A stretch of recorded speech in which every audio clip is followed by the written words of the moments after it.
Hello students, कैसे हैं आप सभी। आपके अपने यूट्यूब चैनल फिजिक्स पॉइंट में आपका एक बार फिर से स्वागत है। आप लगातार वीडियोस को देख रहे हैं, पर मैं देख रहा हूं कि वीडियोस देखने के बाद आप लोग लाइक नहीं कर रहे, या तो आपको पसंद ही नहीं आ रहे होंगे वीडियोस, और अगर पसंद आ रहे हैं तो लाइक करें, बेल आइकन को प्रेस करें, आगे शेयर करें, जिससे जितने भी 12th के स्टूडेंट्स हैं उन सबको इन वीडियोस का फायदा और हमको भी लगे कि हाँ, हम जो कर रहे हैं वो बच्चों तक पहुंच रहा है, जैसे ऑफलाइन क्लासेस के अंदर होता है, राइट। अब आज का टॉपिक क्या है? आज का टॉपिक ले लेते हैं अपन। आज गाउस के नियम के अनुप्रयोग अपन कर रहे थे। कल के लेक्चर में मैंने आपको गाउस के नियम के अनुप्रयोग से गोलीय कोष के कारण विद्युत क्षेत्र की तीव्रता और चालक गोले के कारण विद्युत क्षेत्र की तीव्रता का परिकलन आपको करके बताया था। आज अपना टॉपिक है, आज कल से इंपॉर्टेंट टॉपिक है, आज एक ही टॉपिक कराऊंगा, बहुत इंपॉर्टेंट टॉपिक कराऊंगा। आज है गाउस के नियम से अचालक गोले के कारण विद्युत क्षेत्र। अचालक गोले का मतलब ठोस गोला है, जैसे हार्ड टेनिस की बॉल होती है, या जो आप क्रिकेट मैच देखते हो जो बॉल होती है लाल कलर की, सफेद कलर की, वो ठोस अचालक गोला कहलाता है। जब ठोस अचालक गोले को आवेश देते हैं तो पूरा आवेश जो है वो आवेश उस पूरे अचालक गोले के अंदर तक, मतलब पूरे स्थान तक समाता है। और उस स्थिति में अभी तक अपन केवल पृष्ठ आवेश घनत्व काम में ले रहे थे, अब अपन को आयतन आवेश घनत्व काम में लेना पड़ेगा। तो आज का अपना 6th पॉइंट गाउस के नियम के अनुप्रयोग का बेटा 6ठा पॉइंट है। देखें आप, एक समान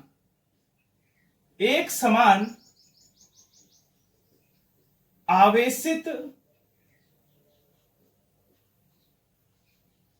अचालक गोले के कारण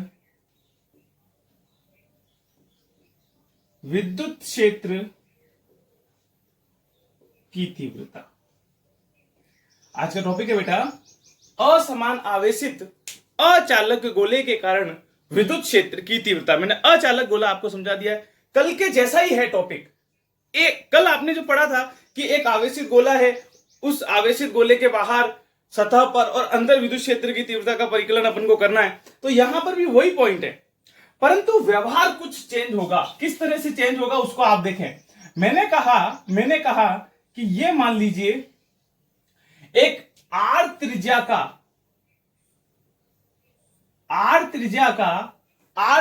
एक ठोस गोला है, और अब अगर मैं इसको आवेश देता हूं तो आवेश अब इसके अंदर एक समान रूप से वितरित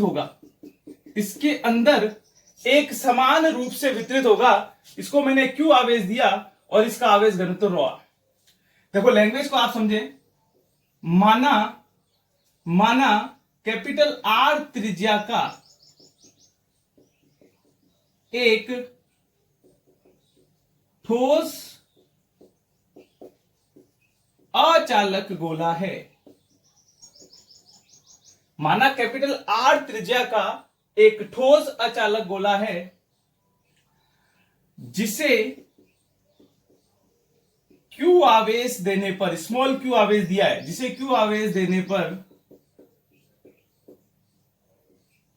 यह आवेश गोले में एक समान रूप से वितरित हो जाता है।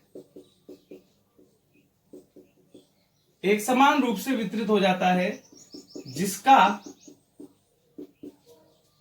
आयतन आवेश घनत्व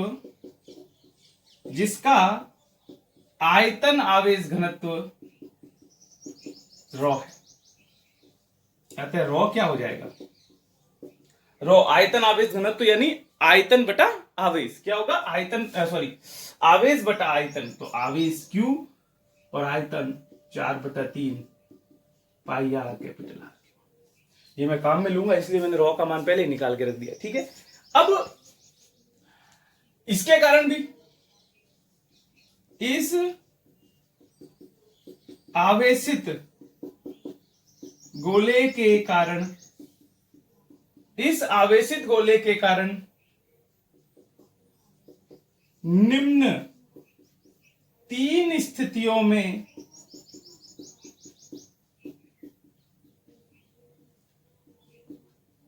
विद्युत क्षेत्र की तीव्रता का परिकलन कर सकते हैं।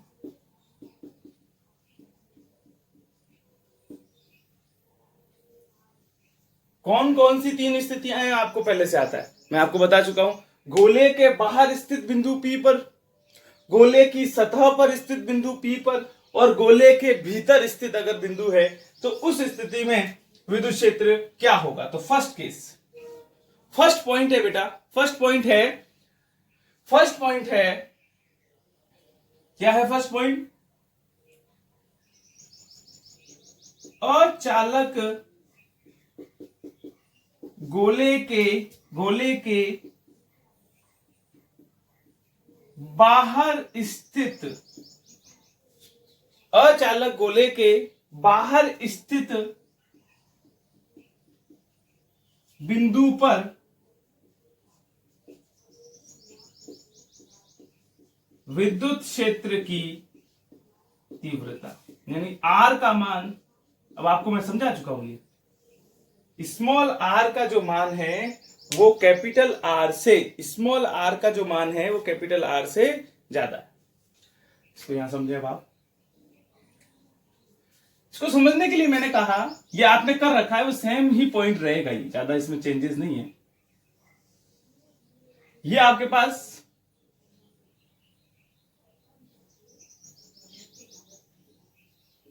कैपिटल R त्रिज्या का जो गोला है,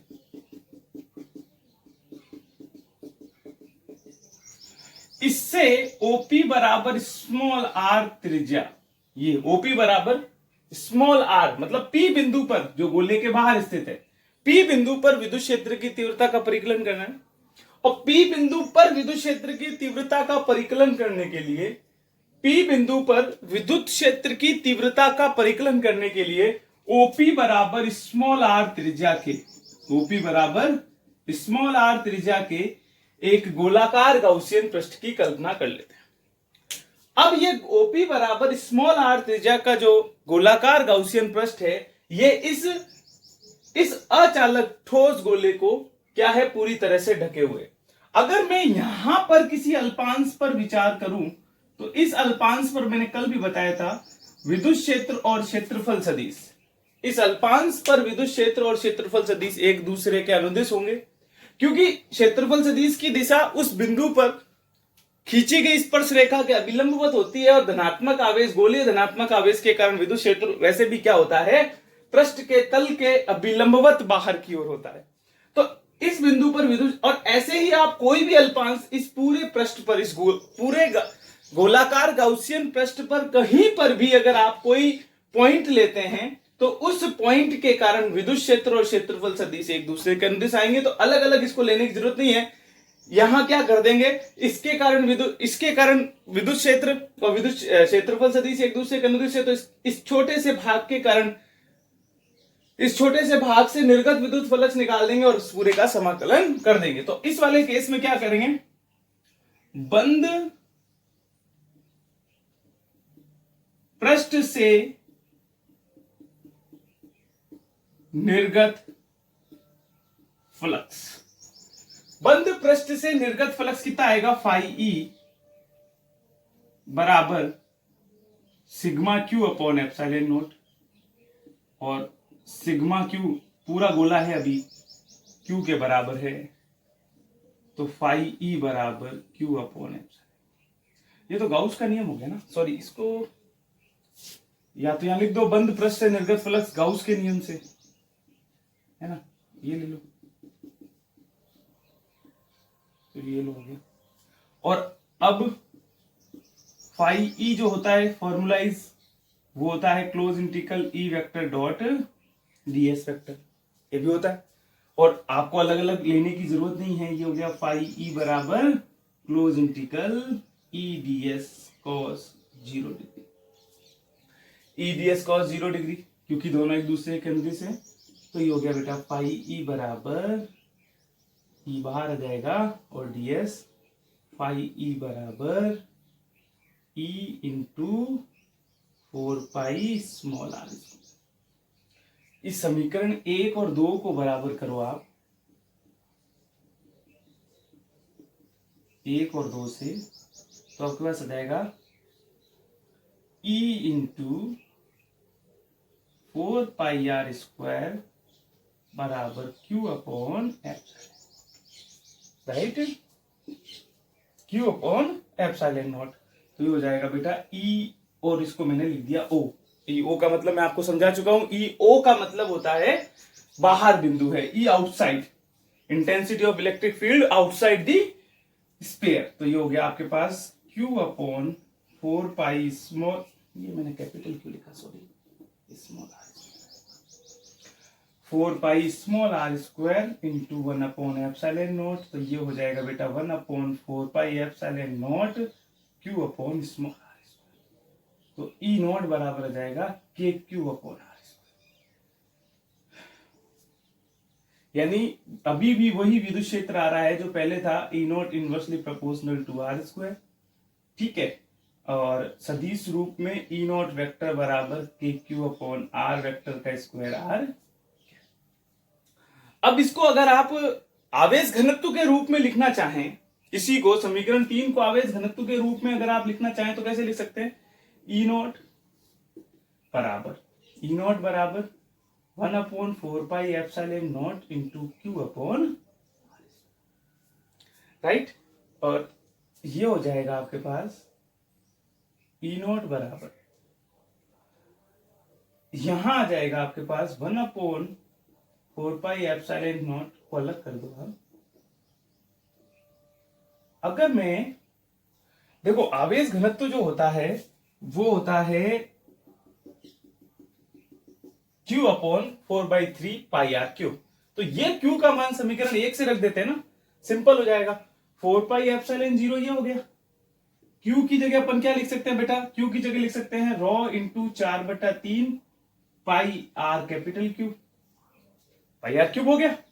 और यहां लिख दिया बेटा मैंने स्मॉल आर स्क्वायर। 4 पाई से 4 पाई कैंसिल हो जाएगा, 4 पाई से 4 पाई कैंसिल हो जाएगा, और आपके पास आ जाएगा ई नॉट बराबर क्या आ जाएगा आपके पास, rho are cube upon 3 R square. ये समीकरण नंबर, ये दोनों रिजल्ट सेम ही है बेटा, केवल इसको मैंने आवेश के रूप में लिखा है, इसको मैंने आवेश घनत्व के रूप में लिखा है। यहां तक बात समझ में आई अपने को। क्या निकाला मैंने रिजल्ट, मैंने यहां समझे आप 2-3 पॉइंट को समझे कि विद्युत क्षेत्र जो है वो अचालक गोले के कारण दूरी के वर्ग के व्युत्क्रमानुपाती है यदि पॉइंट गोले के बाहर स्थित है, ठीक है। और आवेश घनत्व के रूप में हो गया ये देखो रॉ आर क्यूब अपॉन ये 3 नीचे चला जाएगा 3 आर, तो हो एप्सिलॉन 3 एप्सिलॉन नॉट आर। ये रिजल्ट मैं यहां लिख देता हूं, जगह नहीं है अपने पास तो अपने फिर काम आ जाएंगे। ईओ का जो मान है, कहां लिखूं, यहां लिख देता हूं, इसको साफ कर रहा हूं, एक बार इसको ढंग से देख लें, इसको मैं साफ कर रहा हूं। ईओ का जो मान है, ई नॉट का जो मान है, एक मान है के क्यू अपॉन आर स्क्वायर, यानी ई नॉट, और ये बराबर है बेटा किसके, rho are cube upon rho are cube upon 3 epsilon naught r, ठीक है। तथा 4 समीकरण हो गए हैं। ई नॉट जो है दूरी के वर्ग के व्युत्क्रमानुपाती है, राइट। यहां तक अपन काम कर चुके हैं। ये मैं फर्स्ट पॉइंट को साफ कर रहा हूं। जब आपने पढ़ा है कि अचालक गोले के कारण विद्युत क्षेत्र की तीव्रता, अचालक गोले के कारण विद्युत क्षेत्र की तीव्रता जब गोले के बाहर बिंदु P स्थित है। अब अपन इसी को सेकंड पॉइंट में समझें। अचालक गोले के कारण सतह पर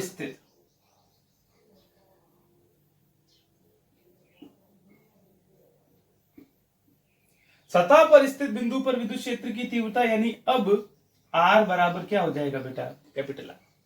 स्मॉल r बराबर क्या हो जाएगा, कैपिटल आर हो जाएगा। स्मॉल r बराबर कैपिटल आर होने का क्या मतलब है, इसको समझो। यानी ये आपके पास जो गोला था, यहां ये इसका केंद्र हो गया, ये कैपिटल आर हो गया, ये स्मॉल आर हो गया, ये बिंदु P यही है। तो इस स्थिति में अगर आप विद्युत क्षेत्र की तीव्रता का परिकलन भी करते हैं, विद्युत क्षेत्र की तीव्रता का परिकलन भी अगर आप करते हैं, तो भी रिजल्ट क्या आएगा, विद्युत कांस्टेंट आएगा। और क्या होगा, कांस्टेंट आएगा। ठीक है, क्या कांस्टेंट होगा, कैसे होगा, अगर आप ओपी बराबर स्मॉल आर त्रिज्या का एक गाउसियन पृष्ठ भी लेते हैं, तो वो सतह ही आ रही है। इससे अच्छा ये है कि आप जैसे कल आपने किया था, इस स्थिति में विद्युत क्षेत्र की तीव्रता का परिकलन करने के लिए इन स्मॉल आर के स्थान पर क्या पुट कर दो, कैपिटल आर पुट कर दो, तो वो सीधा रिजल्ट आ जाएगा। देखो, इस स्थिति में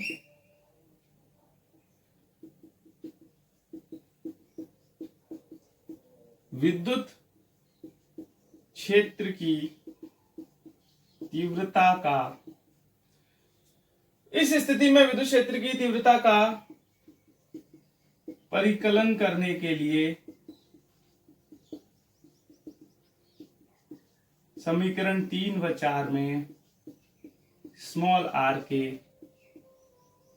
स्थान पर कैपिटल आर प्रतिस्थापित करते हैं। अतः ES, ये समीकरण 3 था, ये समीकरण 4 था, ये हो गया KQ/R, या ES बराबर KQ/3 ρ R³/3 epsilon not R। ये R से कहा कैंसिल हो जाएगा, ρ R/3। दोनों स्थिति में देखो आप, चाहे इस वाली पॉइंट में देखें KQ/R², R कांस्टेंट है, Q कांस्टेंट है, और यहां ले लें ρ/R², ρ R/3 एप्सिलॉन नॉट। दोनों स्थितियों में विद्युत क्षेत्र का मान कांस्टेंट आ रहा है।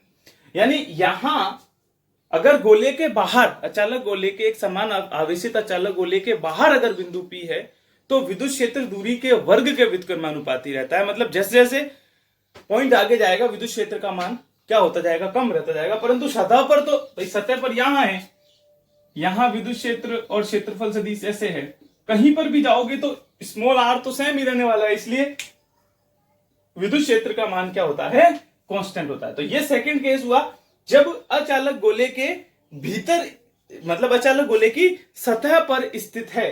क्या सतह पर स्थित है बेटा, अचालक गोले की सतह पर स्थित है बिंदु P। इसको भी मैं अलग से नोट डाउन कर लेता हूं। फिर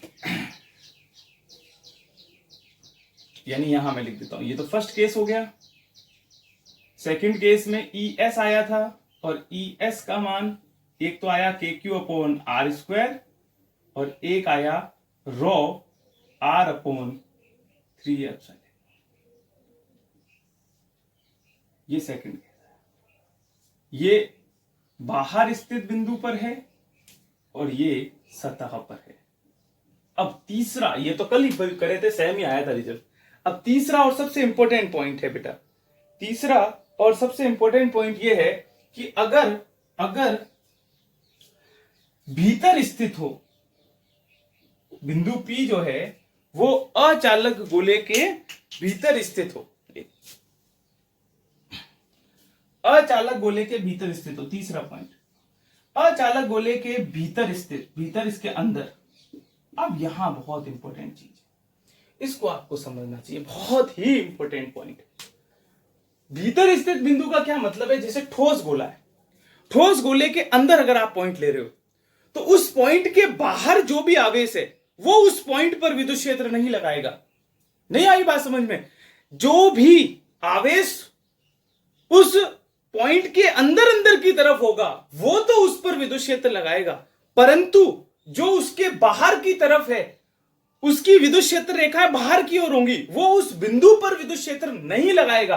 देखो इसको इस डायग्राम से समझने की कोशिश करते हैं।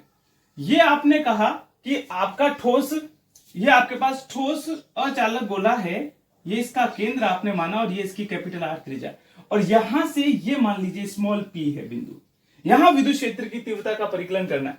मैं कह रहा हूं इसके अगर आप ओपी बराबर स्मॉल आर त्रिज्या का गाउसियन पृष्ठ लेते हैं तो ये गाउसियन पृष्ठ आएगा। इस गाउसियन पृष्ठ के बाहर भी आवेश है क्योंकि वो तो एक समान रूप से वितरित है, और इस गाउसियन पृष्ठ के अंदर भी आवेश है।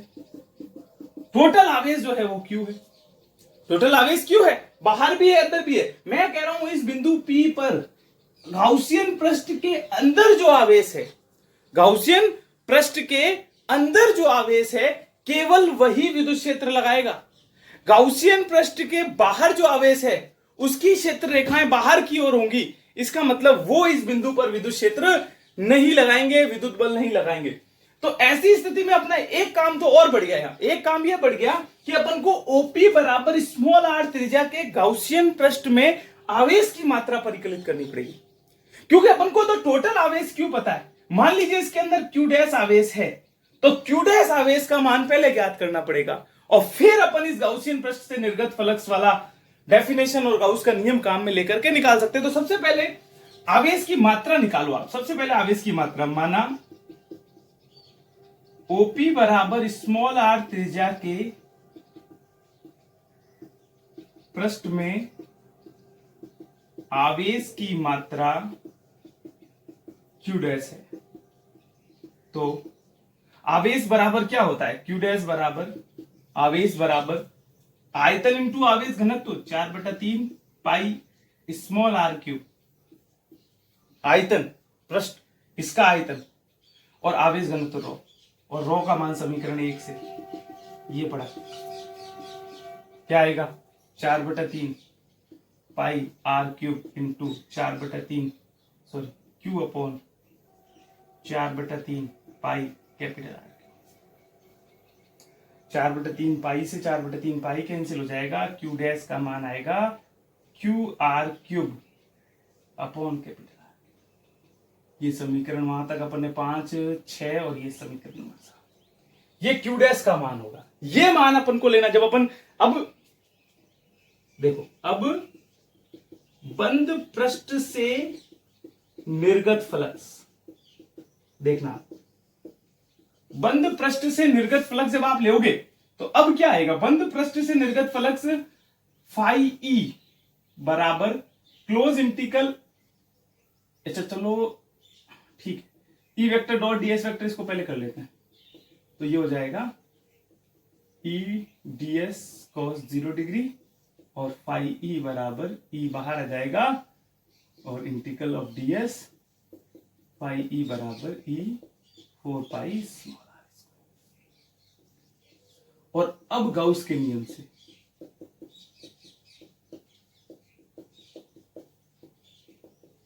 गाउस का नियम क्या कहता है, गाउस के नियम से फाई ई बराबर ये देखो, ये मैं बात कर रहा था sigma Q upon epsilon not, और यहां सिग्मा क्यू का मान क्या है क्यू डैश। इसके अंदर आवेश की मात्रा पूरी क्यू नहीं है, क्यू डैश ही है, इसकी मैं बात कर रहा था। और फाई ई बराबर Q dash upon epsilon not, Q dash का मान ये पड़ा, ये आप पुट कर सकते हो। तो ये हो जाएगा Q r cube upon are cube epsilon. ये समीकरण 8 और 9 के लेफ्ट हैंड साइड बराबर हैं, तो इसके राइट हैंड साइड बराबर कर सकते हो।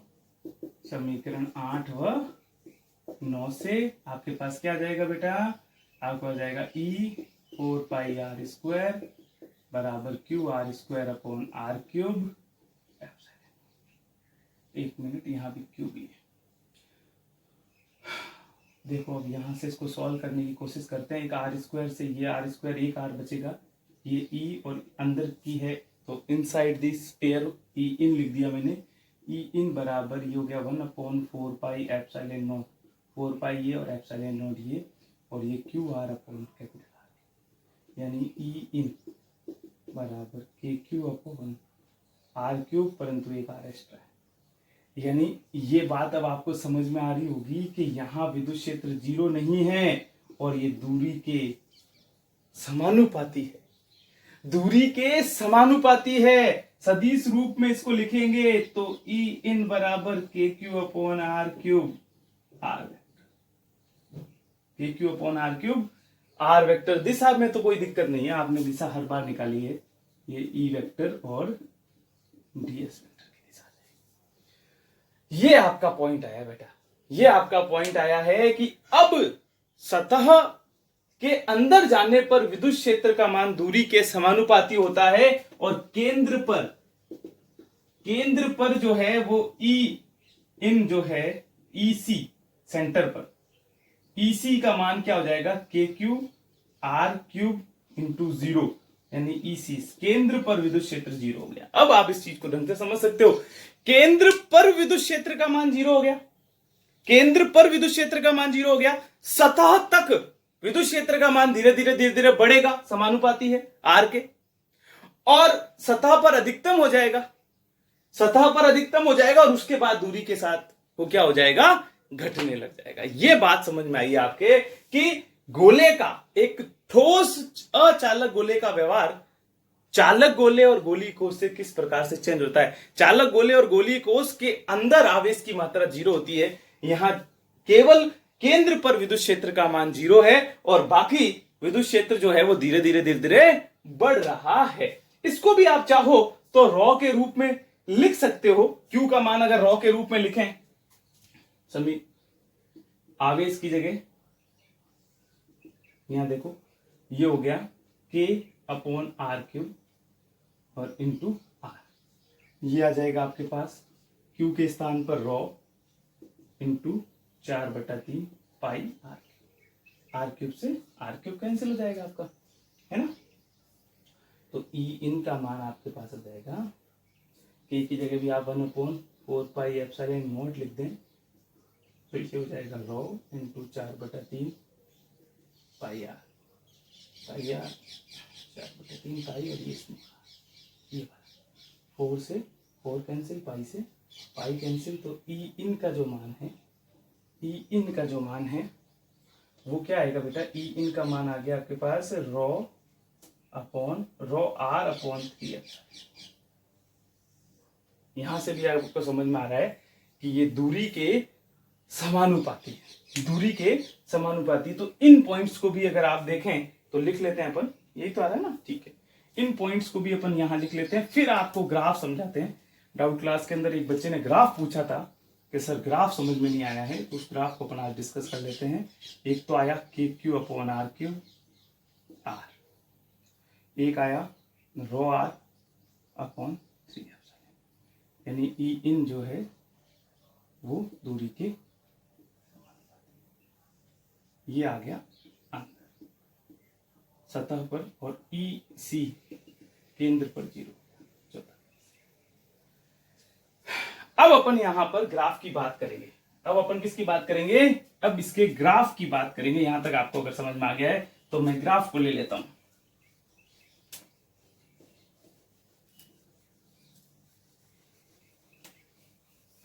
ग्राफ को समझने की कोशिश करो। अब आपके पास 4 ये पॉइंट है, first point, second point, third point और फोर्थ पॉइंट, ये 4 पॉइंट है। केंद्र पर 0, अंदर दूरी के समानुपाती है, बाहर सतह पर अधिकतम है और उसके बाद दूरी के व्युत्क्रमानुपाती है। तो ये ग्राफ को यहां समझिए, ये आपका केंद्र बिंदु हो गया। ये केंद्र बिंदु का मतलब गोले का केंद्र, ये वाला केंद्र ओ, यहां इस एक्सिस पर अपन ने कहा दूरी के साथ परिवर्तन को बता रहा है, और ये विद्युत क्षेत्र की तीव्रता को बता रहा है एक्स, ये विद्युत क्षेत्र की तीव्रता। यहां अगर मैं इस पॉइंट पे r बराबर r लिखता हूं तो ये r लेस देन r हो जाएगा और ये r ग्रेटर देन r हो जाएगा। यहां तक कोई कंफ्यूजन नहीं। 3 भागों में बांट दिया मैंने इसको, दूरी को। यहां अगर अपन देखें कि यहां केंद्र पर विद्युत क्षेत्र 0 है, उसके बाद ये दूरी के समानुपाती है।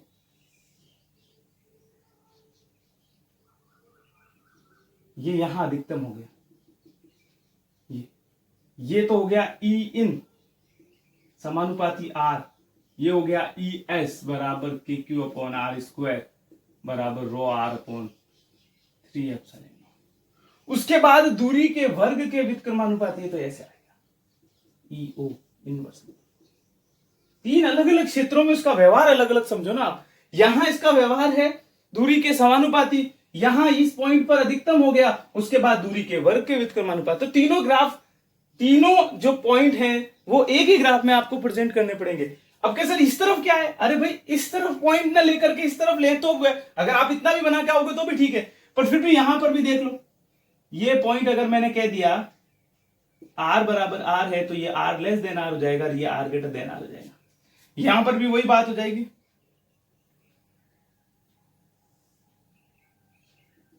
ये E इन, यहां पर ES,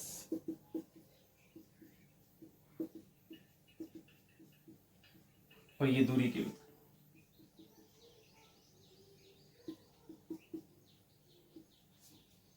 ये ग्राफ था। ये बच्चे ने एक ने पूछा था कि सर ये ग्राफ समझ में नहीं आया, ये ग्राफ मैंने वापस इस उस वाले ग्राफ में यहाँ E इन 0 था, है ना, दोनों में। यहाँ E इन जो है वो दूरी के समानुपाती है। ये बेटा आपका हुआ है, ये हुआ है 6th पॉइंट, अचालक गोले के कारण विद्युत क्षेत्र की तीव्रता। अचालक गोले के कारण विद्युत क्षेत्र की तीव्रता पूरा हो गया। बहुत इंपॉर्टेंट टॉपिक है ये, है ना, ये बहुत इंपॉर्टेंट टॉपिक है। ये अगर लास्ट ईयर नहीं आया तो बड़ा क्वेश्चन जो है, ये ग्राफ कई बार पूछा हुआ है, केवल ग्राफ पूछा हुआ है, और नहीं आया तो बहुत। अब इस चैप्टर में केवल 2-3 पॉइंट बचे हुए हैं, मेरे को लगता है एक वीडियो का और है ही चैप्टर, उसके बाद मैं इस चैप्टर के न्यूमेरिकल्स को लूंगा। आप साथ साथ न्यूमेरिकल्स देखते जाएं। आगे की क्लासेस में मैंने पहले भी कहा है कि मैं साथ साथ में वीडियो को बनाने, थोड़ा सा मैं इंप्रूवमेंट करने की कोशिश कर रहा हूं, वीडियो क्वालिटी में, साउंड में। अब आपको थोड़ा समझ में बेटर आ रहा होगा, धीरे धीरे इंप्रूवमेंट होता है ना। आप लोग इसको समझो, देखो ये सारा कुछ आप लोगों के लिए किया जा रहा है, तो आप इन चीजों को समझो, आगे फॉरवर्ड करो, लाइक करो वीडियो को, क्या देखने के साथ लाइक किया करो, लाइक करो, है ना, उसको शेयर करो, सब्सक्राइब करो, और बेल आइकन को प्रेस कर दो, जिससे मैं जो भी नया वीडियो डालता हूं, मैं डेली बेसिस पर एक वीडियो डाल रहा हूं अभी, तो जो भी नया वीडियो डाल रहा हूं वो आप तक पहुंचे, आप तक वो वीडियो अपने आप पहुंच जाए। हालांकि मैं लिंक भेज रहा हूं, पर फिर भी आप तक वो अपने आप पहुंच जाए, इसके लिए आप बेल आइकन प्रेस कर दें। और जितने भी विद्यार्थी हैं, आपके जितने भी साथी हैं, फ्री ऑफ कोर्स ये आपके क्लासेस चल रही हैं, तो जितने भी साथी हैं उन सब तक ये जो सिलेबस कवर हो रहा है वो वहां तक पहुंचाने की कोशिश करें, राइट। ओके, नेक्स्ट लेक्चर में अपन एक टॉपिक लेंगे, चालक गोले के कारण या किसी चालक के कारण विद्युत बल और दाब, और दो एक छोटे छोटे टॉपिक और बचे हुए हैं, उनको नेक्स्ट वीडियो में करेंगे, मतलब कल की क्लास में देखेंगे, और फिर अपना इस चैप्टर के न्यूमेरिकल करेंगे। चैनल के साथ बने रहें,